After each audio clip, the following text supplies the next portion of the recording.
एक उपासक अन्य नामों को जप सकता है, अन्य नामों का कीर्तन कर सकता है, अन्य रूपों का पूजन कर सकता है।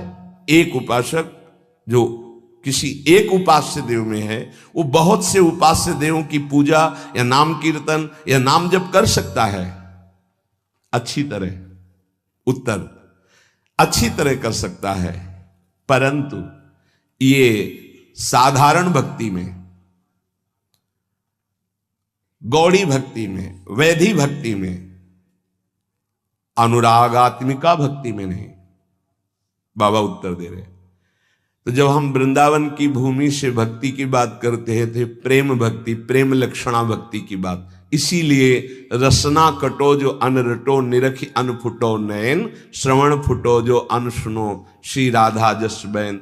जैसे प्रश्न करते हैं एकांतिक में कुछ भक्त उपासक कि हम तो अमुक अमुक अमुक अमुक बहुत भगवान विराजमान किए हैं, तो सब भगवाने के स्वरूप हैं, आप मना क्यों करते हो? नहीं, मना नहीं है। साधारण भक्ति तो सबकी ऐसी होती है, लेकिन जब अनुरागात्मिका भक्ति, प्रेम लक्षणा भक्ति की बात आती, तब अनन्यता आ जाती है। जैसे गोस्वामी जी सिया राम में सब जग जानी कह रहे हैं, फिर ये जब उनकी अनन्यता की बात सुनो तो कह रहे हैं बने तो रघुवर ते बने और बिगड़े तो भरपूर, और तुलसी औरंते बने ताबन पे धूल। जब सिया राम में सब जग जानी तो और कौन बचा? यहां ज्ञान नहीं, ये प्रेम अनन्यता है। एक भरोसो, एक बल, एक आस विश्वास, एक राम घनश्याम हित, चातक तुलसीदास। जैसे चातक आकाश से बरसे हुई स्वाति की बूंद के सिवा और कुछ ग्रहण नहीं करता, ऐसे ही प्रेम भक्ति मार्ग का उपासक अपने आराध्य देव के नाम रूप लीला धाम के सिवा अन्य उसकी कोई भावना ही नहीं रहती।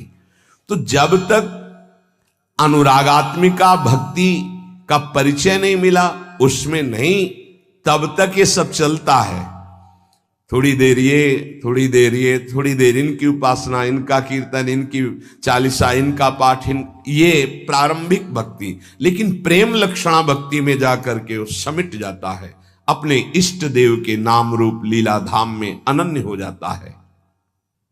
हमारी लाडली जो हम पे कृपा किए, तब हमें ये सौभाग्य मिला, तो अब हमें किसी की ओर आंख उठा के भी देखना नहीं है। ये कृपा का आदर होगा। कोई भी त्रिभुवन में लालजू से बढ़कर नहीं है, उनकी समानता करने वाला कोई नहीं, फिर बढ़कर कैसे हो सकता है? और लालजू जिनके अधीन हैं, ऐसे समस्त सुख की खान बिहारिन